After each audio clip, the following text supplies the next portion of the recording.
Good afternoon, everyone. A very warm welcome to this apprenticeship clinic. As you've joined us today, hopefully you'll have seen the poll that's live on the screen, and it's great to see you responding to that. So I'd encourage you, if you just come in, to make sure you answer the poll. We're keen to get a sense of where you're coming from today, what place do you know the apprenticeship system at all, and so that we can best help you as we navigate our way through today's session. You're very welcome. My name is Richard Kirk. I'm the founder of Workplus, and I'm joined today by my colleague, Lucy Marshall. Today, we hope to bring you a bit closer to the apprenticeship system, maybe dispel some of the myths that are out there, so that we can get a sense of what exactly it is that you need to advise people around apprenticeships or become an apprentice yourself. Maybe those are some of the questions that you have today.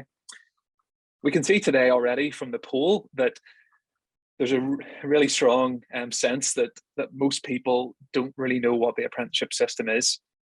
So today we hope to address that. Today's session will be recorded, so it'll be available for you to view on demand. It'll be uploaded in a few days' time to our YouTube channel. Please do ask your questions right the whole way through this session. You can do that in the Q&A function, and we'll try and pick those up at the end. So just really look forward to hearing from you today. This will be a great session if there are questions coming in, so we'd be delighted to hear that. So we'll close this poll for now, and we'll just open the next one. So we're interested to know then is, if you don't know about the apprenticeship system, or you've never heard of it, or you've used it but you're not quite sure, well, what's the one thing that would most improve it? What would make it easier for you to engage around apprenticeship? So maybe just take a minute to answer that question.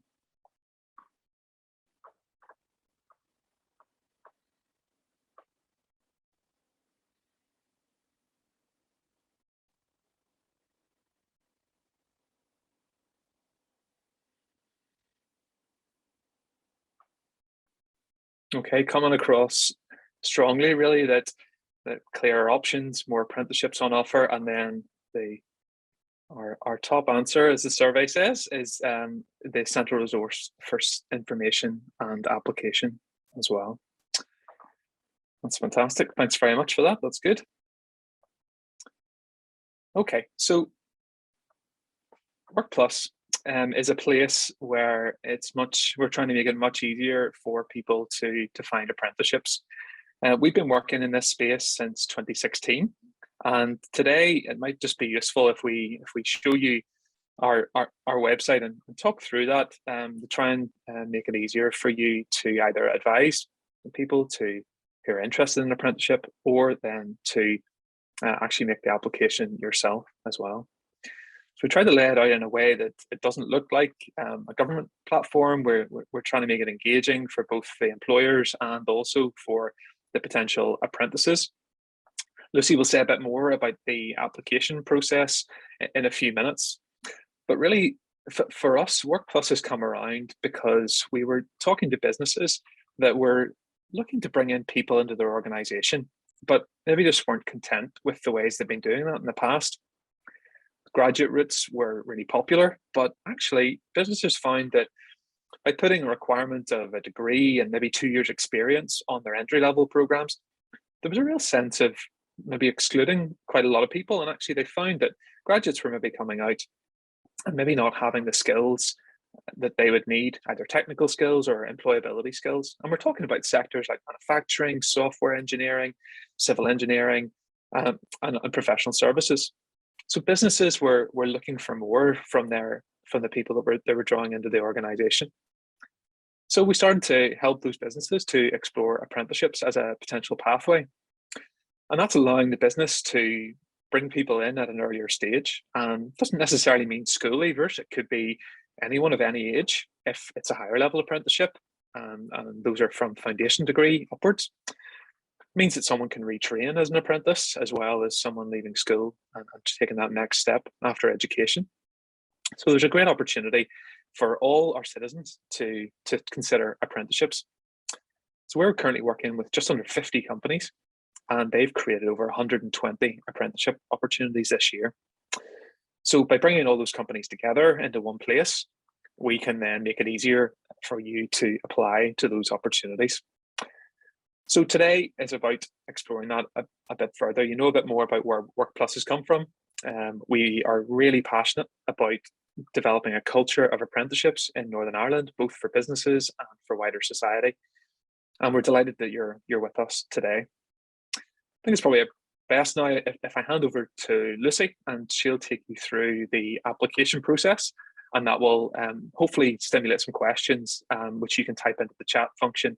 And then Lucy will share the Q&A function, the Q&A session, sorry, after her presentation. And hopefully we'll be able to answer any questions that you might have coming through. Lucy, over to you. Brilliant, thanks Richard. Just want to echo the welcome we received at the beginning. It's great to have you with us today. Hopefully what I'm going to share with you now will give you a bit more of an idea about the application system. So whether you yourself are applying or whether you're advising someone who is hoping to apply, we encourage you to start with looking at our website. On our website, you will find lots of different bits of information.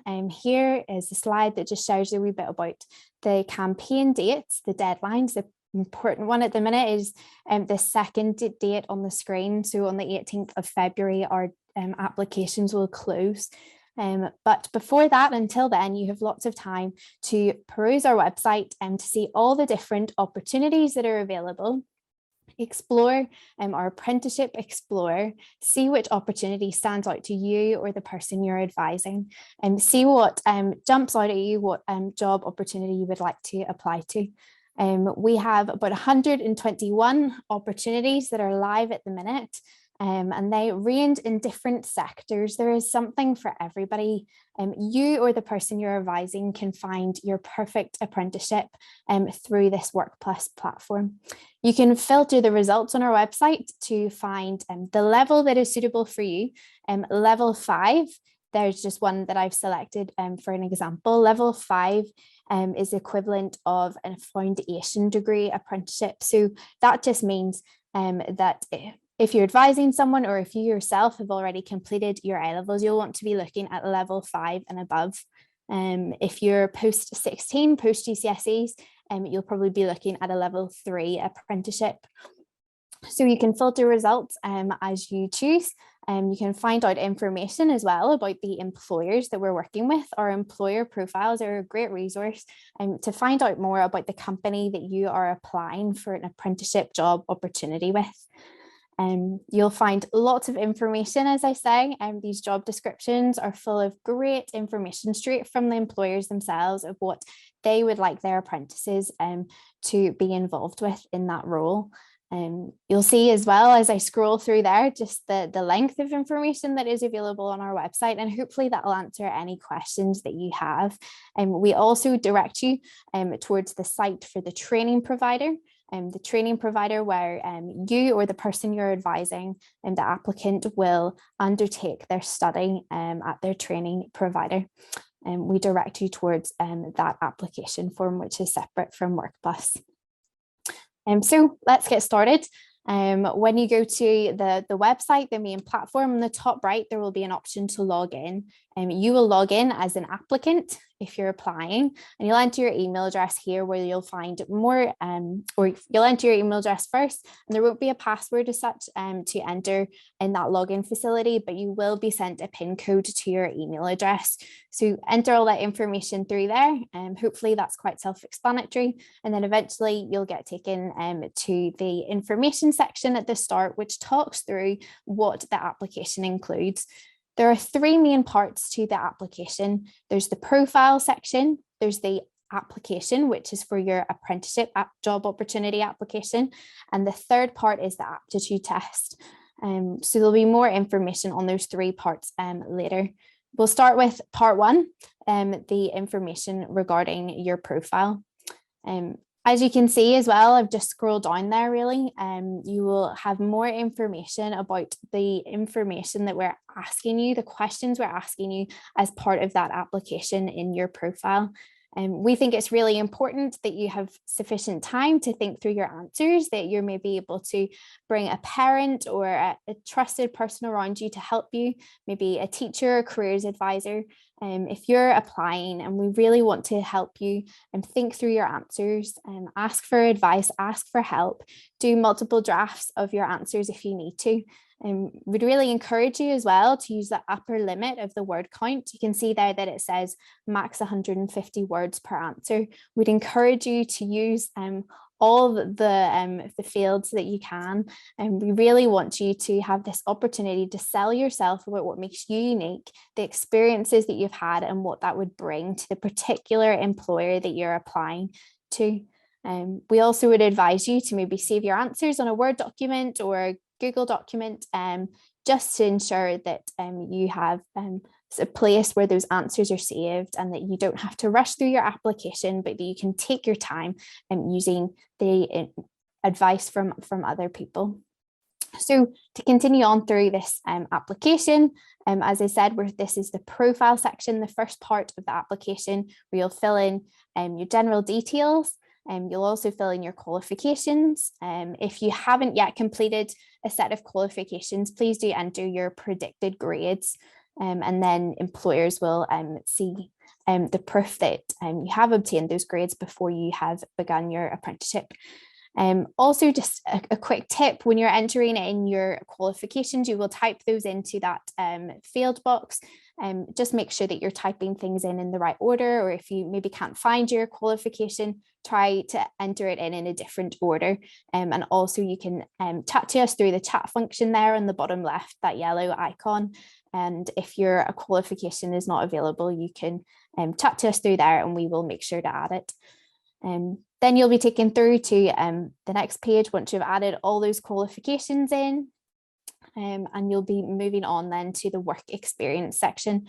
So this section, you can see there, I have put in that I was a barista for 1 week last week, apparently. But this section is just another great opportunity to show your employer your work experience. Maybe you've had a part-time job, tell them about the opportunities you've had, the responsibilities that you've had, and how you would be a great team player in the organisation, in the company that you're applying for your apprenticeship with. Again, here's just an example of some of the questions that will come up. Every application form is the same, so you will see this as you apply yourself. Then just moving on, there's a few more questions, some of the legal side as well. And then there's additional information that you can give here. This section is a great opportunity, again, to sell yourself, to show the employer who will be reading your answers who you are as a person, what makes you unique, and what unique contribution could you bring to the organisation that you're applying for this job with. And remember, they'll be seeing hundreds of different application forms, and this is what will make you stand out. This is something that will hopefully grab their attention. And as I said, please do speak or please do use the upper limit of those word counts. Ask people around you for help, ask for their advice, or maybe as well you can use other skills-based language or things like that that you might find online on different resources. Again, a few more of the questions there. I love that question 5, what are you most proud of? It's so rare to be asked that sort of question on an application form. And we just think it's really important that you have an opportunity to show your personal side of who you are, and not just your grades or your points or the modules that you're taking. So really do dedicate sufficient time to these questions and enjoy having this opportunity to share with employers who you are. Then again, there's just a few more practical questions, and then question 9 there about how you heard about Workplus is really helpful for us here at Workplus. Again, a few more questions just to help us understand who all is applying, and for your information, just to confirm that the information is correct. And once you've completed your profile, that's section 1 complete, you will be taken through to this dashboard. And this is where you will be able to move on to the next step of applying for the particular apprenticeship opportunities that you would like to apply to. You will see that at the minute that blue circle on the dashboard is at 0. But once you've progressed through the next section, hopefully that number will jump up. So you'll press the red button there, apply for apprenticeship, and you'll be taken through to our drop-down field where you will see the different apprenticeship opportunities. Remember, these are all the same titles that you will find on our main website platform in our Apprenticeship Explorer. So hopefully you've done your research of which apprenticeship you'd like to apply to. You have all that information at your fingertips, and now it's just a case of selecting it. So going through here, I think I selected civil engineering, for example, and so that means that on the next slide, the employers who are recruiting for civil engineering apprenticeships will come up. Here you can rank the employers in your order of preference, and you'll have been able to look at the different employer profiles through our website again and think through which company, which employer would you like to rank as your number 1 or your number 2, for example. The next section is a reminder from us to apply to the training provider. This is separate to Workplus, but we want to point you in the right direction. And so this is just another reminder to make sure that you've done that. We want to make sure that you're on the waiting list for the particular training providers and that you don't miss out on your apprenticeship opportunity. So those are 3 different training providers that have popped up for this particular civil engineering opportunity. And so that might look slightly different depending on the opportunity you've applied to.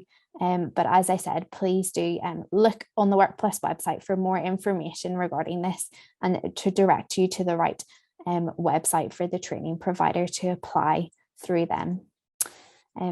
As I said, again, all this information is available on our website. You can find lots of different information out about our employers.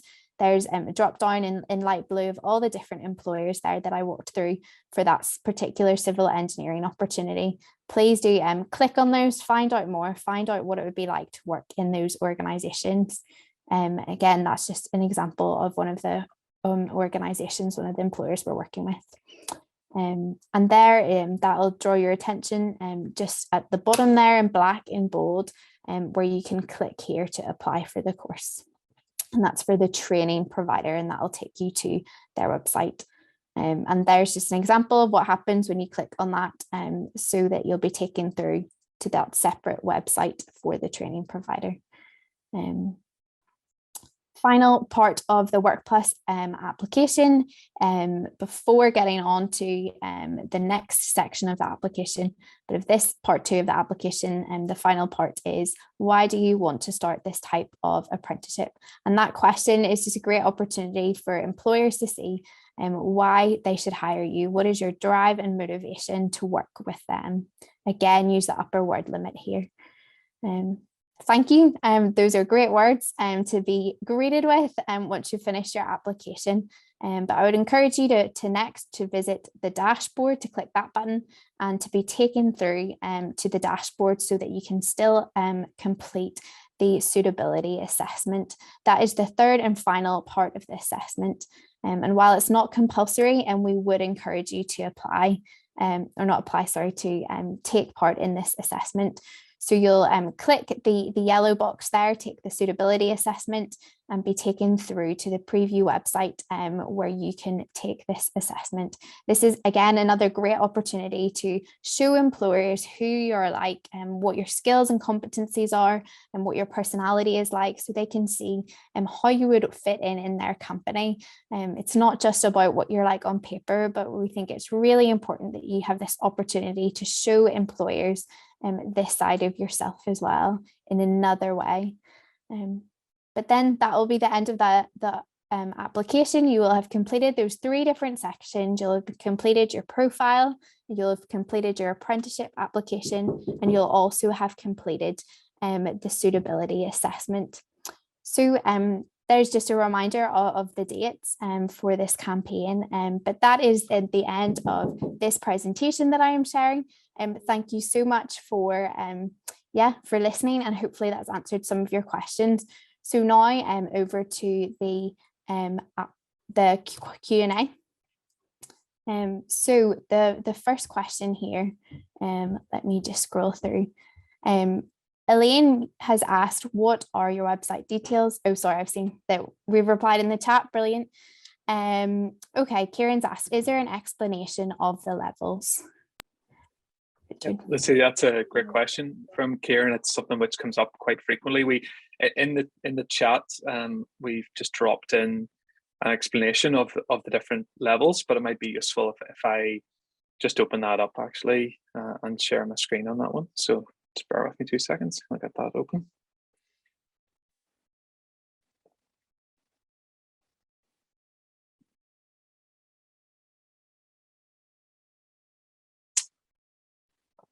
Okay, hopefully you can see a diagram which has apprenticeship levels on it. So levels, it's not really the sort of thing people talk about in coffee shops. So we talk more about O levels, GCSE, HND, HNC, etc. But they are equivalent qualifications, and that's why we talk about levels, because it allows us to have a common language between different pathways. You'll see here that apprenticeships NI, and that came up on one of the other questions, where we were asked, how does this play into apprenticeships NI? Is this different? Well, no, it's not. All apprenticeships here in Northern Ireland are funded by government, so the off-the-job costs, the college and the university fees are paid for by government. And there are two separate ways they do that. There's apprenticeships NI, which are the more traditional areas, the likes of hair and beauty, motor vehicle, plumbing, carpentry, electrician, construction, the ones that we would all know of. They tend to be at level 2 and 3. Within that, there are also a wider range: sales, customer service, marketing, business admin. There are a wider range of apprenticeships than you might think. And then higher level apprenticeships are those that are at level 4 and above, which mostly use foundation degrees and masters. And indeed, there's an aspiration to go up to PhD level. There aren't any just there just yet, but hopefully that gives you a sense of the equivalency. So in order to, say, get on to a level 3 apprenticeship, you will typically need to have a level 2 qualification to take that next step in your career journey. So that's hopefully going to be useful for you. You have that file now, and it can be downloaded, and you can keep that so that you can have that to hand. So hopefully that answers that question. Great. On a similar note, Damien asks, so if doing an A levels now and wanting to start September 2022, it's a level 4. So the level that we refer to, Damien, is the level that you will exit the apprenticeship with. So whenever you're doing A levels or a diploma at college, you're on a level 3 program. You haven't achieved it yet. So whenever you complete those A levels, you will have the equivalent of a level 3 qualification, and you'll have UCAS points around that. The programs that would be appropriate for someone doing A levels would either be to go on to a foundation degree. They will typically require a lower entry point, maybe somewhere in the region of 48, 56 UCAS points, whereas to go on to a degree will probably require 100 or more UCAS points. So depending on the A levels that are achieved, you could go on to a foundation degree, or you could go on to a degree apprenticeship. So that foundation degree would be level 5, and then the degree would be level 6. And the level is to do with what you'll exit that particular apprenticeship with, so rather than where you enter from. So hopefully that clarifies. Great. Mark is asking a question here. If using Workplus to apply for apprenticeship opportunities with employers, is there a safeguard in place so that if successful, you'll be guaranteed a place on the course with the provider when making an application to the provider separately? Mark, it's a good question, because ultimately what we would love, and it came through in the survey at the very start of this session, is to have one place where this is all taken care of. Unfortunately, that isn't possible at this point, but we would love to be at that point. The primary point of an apprenticeship is that it's a job. It has training built in, either college or university, but the main point is it's a job. So that's why we're putting the employers front and center in everything we do at Workplus. Lucy's mentioned that we encourage the applicants to apply to the course. That is a separate process at this point, and there are no guarantees in place that place will be achieved. But what we encourage the applicants to do is to go and apply to the college or university now, and we're doing that in January. Most apprenticeships will start in September, and it is a case of adding your name to the registration list with the college or the university in that case.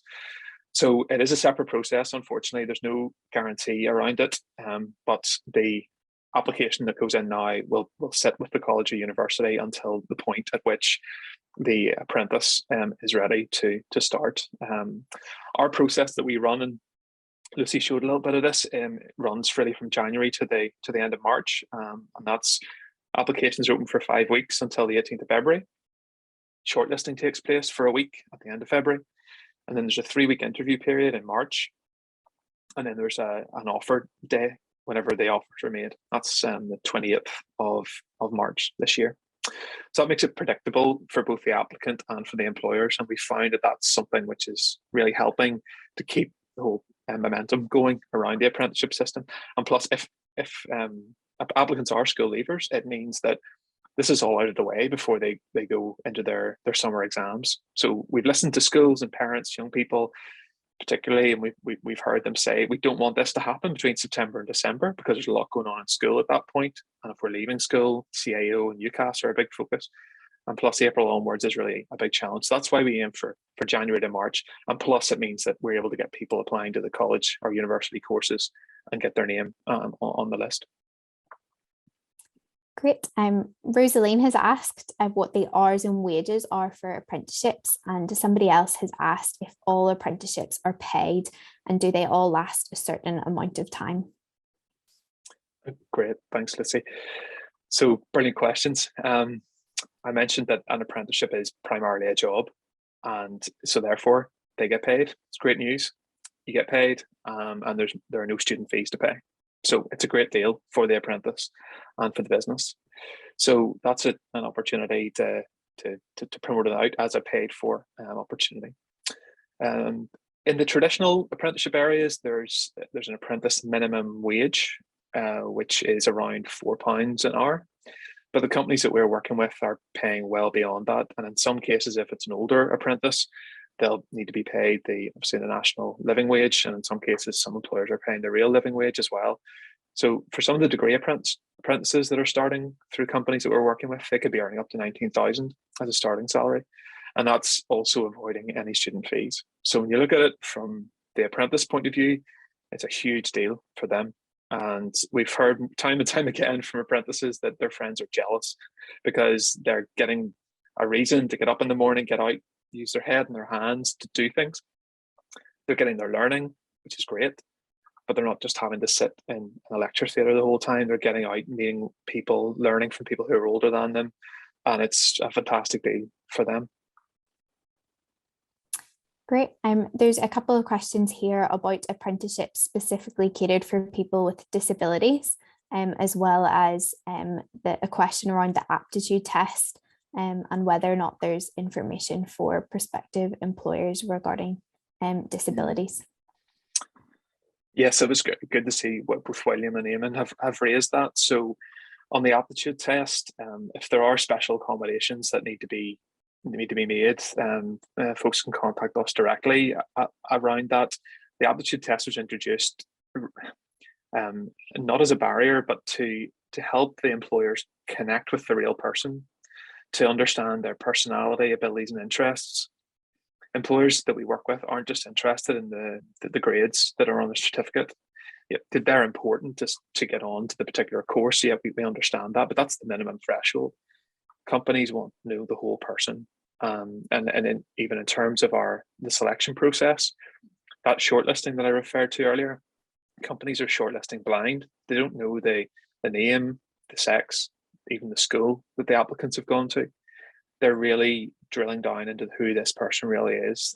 The application form that Lucy mentioned earlier, that's why that's so critical that you fill out those questions of 150 words to the maximum, and also take the aptitude test, because that's going to connect you with the right apprenticeship.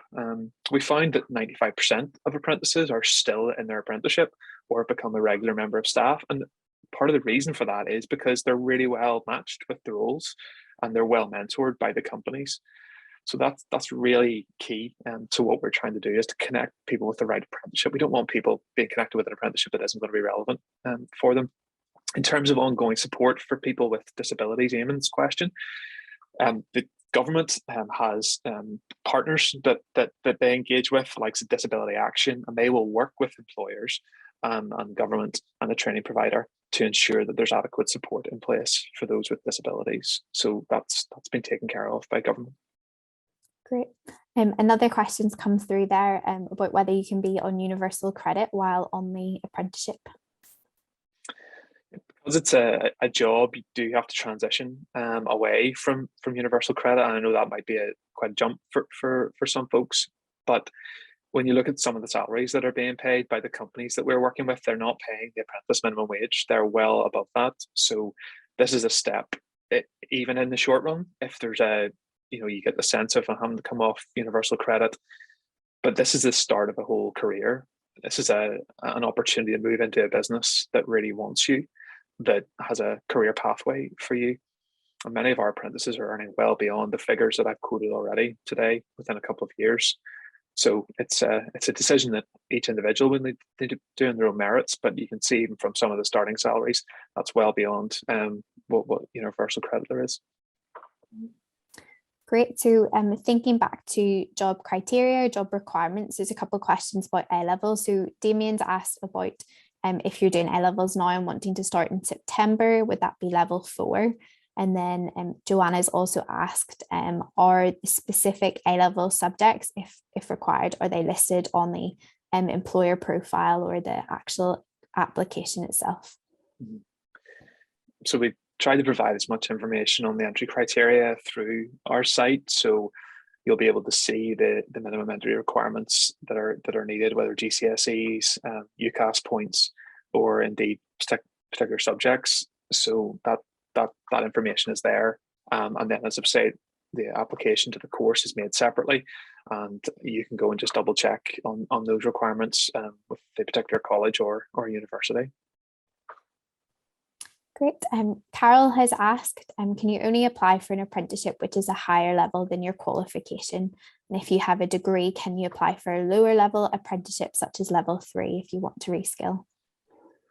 So that's a really good question, because there's a bit of a myth out there that if you've had a degree in one area or a HNC, you can't then go back and do a lower level apprenticeship. Well, the answer is you can, but it does depend. It depends on whether or not that apprenticeship pathway is in a different sector. So you can understand from government's point of view. So say, for example, you've done a degree in quantity surveying, and government has backed you in that. You paid student fees, but government has been involved in supporting you through that to get you to that degree level in that particular subject, which is a level 6 qualification. And you've done that as a regular student. If you were to then come and say, well, I'd like to be a civil engineer, which is not quite the same, but they're very similar, the same occupational type, you couldn't then do a degree apprenticeship in civil engineering because they're quite allied in their approach. But if you came along and said, well, I'd love to do a marketing apprenticeship at foundation degree level or level 3, you could do that. So it's not closing the door to say, I've got a degree, therefore I can't be an apprentice. And government recognises that if you're going to move into a job that's in an economically relevant area and reskill, even if it is at a lower level, it's in a new whole set of skills, and that's going to be something government can back. So I wouldn't rule that out as for career changers, but you just need to be careful around that. But it's definitely those that are allied into the same sectors, and again, Department for the Economy are the best ones to clarify that, so they can probably help with that. Great, thank you. A couple of questions here about employers. Are prospective employers vetted to ensure they meet a certain criteria? And then somebody else has asked, can a self-employed person hire an apprentice, or is it a requirement to be a company with so many number of employees?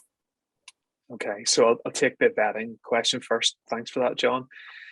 So the training provider, whether it's college, private training organization, or university, will ensure that the employer is at the right standard, that they'll have appropriate measures in place to mentor the apprentice and to bring them on. So that's part of their process that they go through to make sure that there's going to be a successful outcome.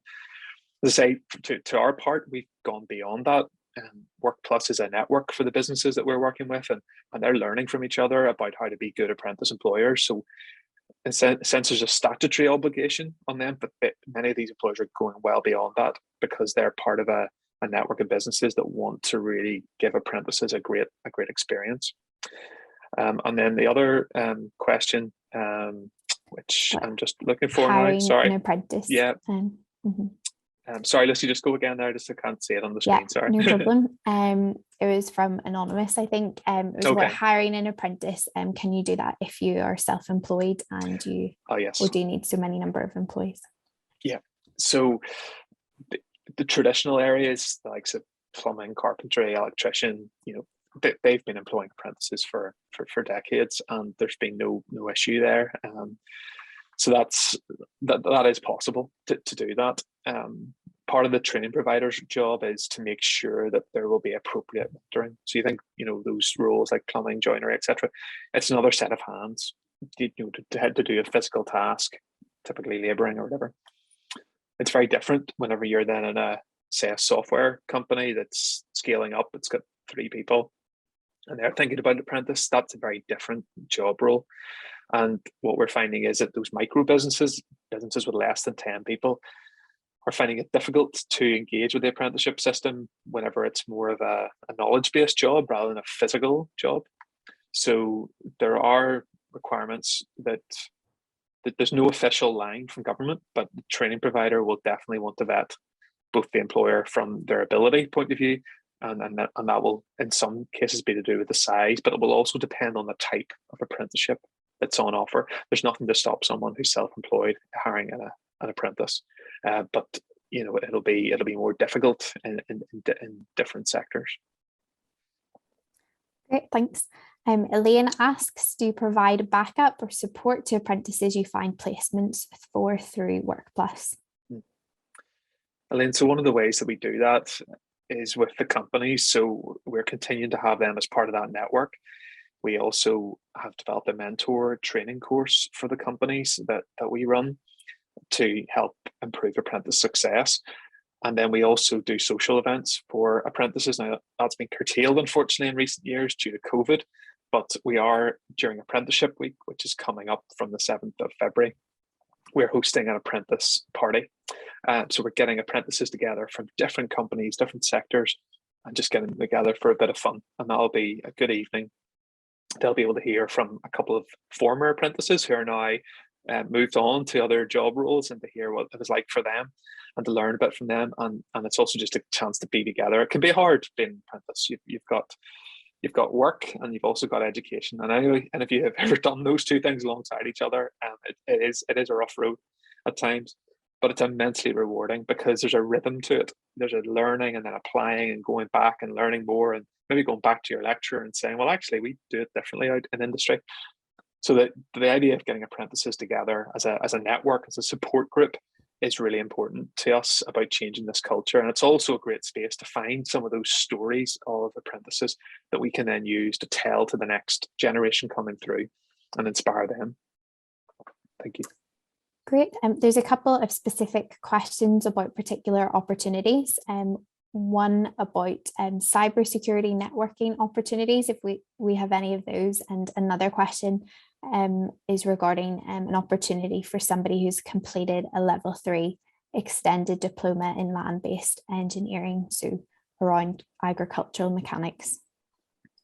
Okay, so on the cyber side, so cyber has become a real growth sector, and it's only going to increase, and the real desire in Northern Ireland to grow the ability of cyber businesses to support all types of businesses as they manage their data. So it's a huge growth area. At this point in time, there is a cyber security apprenticeship, which is available through Belfast Met, and then there's also one at Southwest College.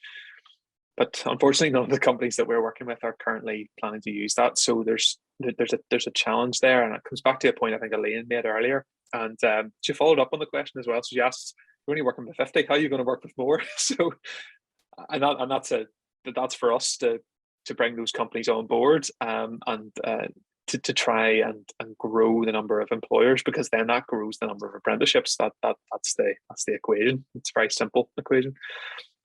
So by us getting to know the companies in different sectors, we will create those opportunities. But at this point in time, unfortunately, we don't have any within the cyber sector. And then the other question was about the land-based engineering one. And sorry, I just can't see it there. Let's see, just on the screen. But so that's okay. So yes, there is a level 3 land-based engineering. Unfortunately, we don't have any opportunities in that at this point in time. But we do have others, 33 different types of apprenticeship available across different pathways. Great. Another question here from John regarding how there's a large number of staff from the employability services on this call. He asks, would it be prudent to make contact to see if we can promote your services when we're engaging with employers? John, I think that we've recognised that's where the challenge is. Last year we had just under 700 applications for 62 apprenticeships. So, well, it's 11 to 1 essentially. So the applicants that are coming through, that's why Lucy's encouraging them to think long and hard about their application, give it their best, because we have got more applicants than we do employers. So anything that you can do to raise awareness of the work that we're doing and wanting to bring more employers into the network, so that we can help them explore apprenticeships, that would be fantastic to be able to do that. I think I quoted earlier, there are only 8% of employers in Northern Ireland that employ apprentices. Now, a lot of the businesses here are those micro businesses that we talked about. So that's part of the reason why the other 92% aren't bringing apprentices in. But there's a huge opportunity to try and grow that. And we're trying to be part of that and stimulate the apprenticeship system here.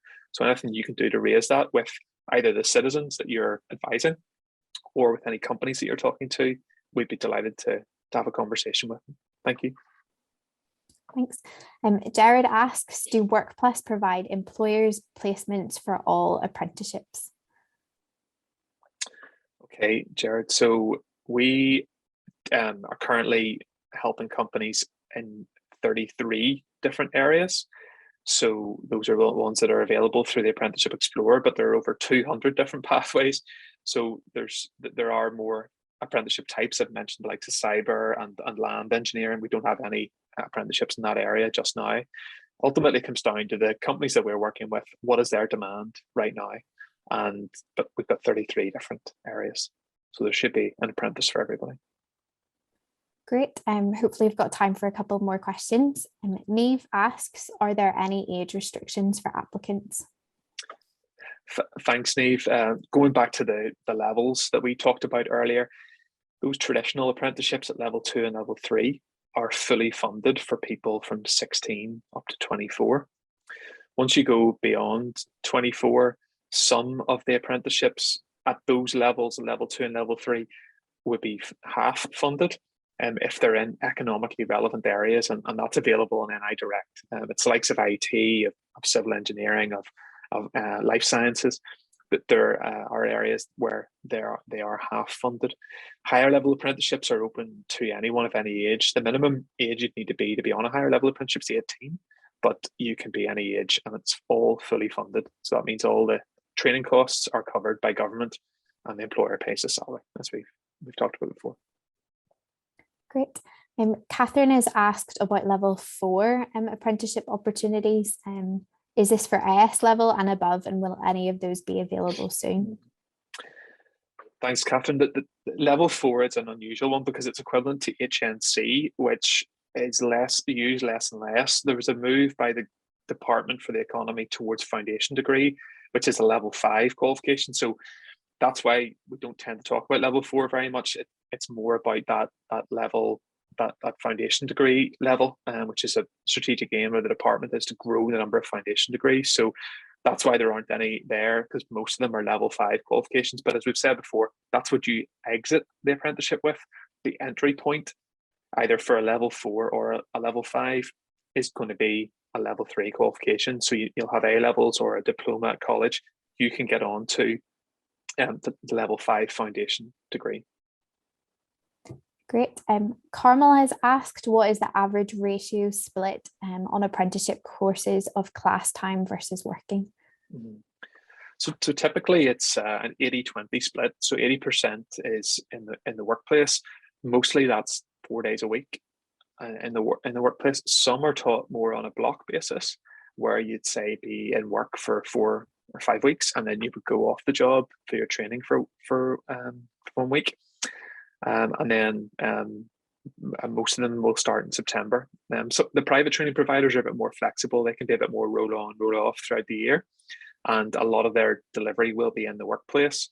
So that really suits a lot of employers. So there is a variety, but I think just 80-20 is a good split. If you're talking to employers or talking to potential applicants, that they get the sense of it's mostly work, but there's an element of off the job. Great. I'm conscious of time here, so maybe a good question to finish on would be Eamon's question of, is there an email address or contact details available to follow up on this session, or maybe ask your questions to us if we didn't get them covered today? And also Irene asks, will this presentation be available after the session? Okay, it's a good place to land, isn't it? So thanks, Lucy. So as Lucy's mentioned, we have an FAQ section on our website, and we also have a chat facility that can be a useful way for you to have if you have any follow-up questions. We'd be glad to do that. We are going to rerun this session during apprenticeship week, so you can dial in again if you want to cover off anything in addition. We'll be running a Meet the Parents event, which is for parents to come along to hear from parents of apprentices. And again, that's going to be during apprenticeship week. And we have an exploring apprenticeship session for employers coming up as well. So plenty of opportunities to find out more. This session has been recorded and will be made available on our YouTube channel. And if you go to our YouTube channel, you can find out case studies of employers, of school leaders, parents, young people retraining that are loving the apprenticeship system. So you can go there and hopefully be inspired by that. We've been really grateful that you've come along and joined us today. Thank you so much. It's great to have 100 people together exploring this topic together. And we look forward to seeing the applications coming through. And if there's anything else we can do to support you, whether you're an applicant or someone advising an applicant, please do reach out. We are so invested in the apprenticeship system here. We love seeing apprentices come through the system because it's such a powerful way to take that next step in your career, or a first step into your career. So we want to support you as best we can. As you close out today, as we close down today's webinar, there will be a survey which will pop up. It's just literally 2 questions. We'd love to hear your feedback about how we can improve the apprenticeship system even further. Thanks very much to Lucy, my co-host today, for her leading us. And I wish you a great afternoon and look forward to seeing you again soon. Thank you. Thanks all. Bye.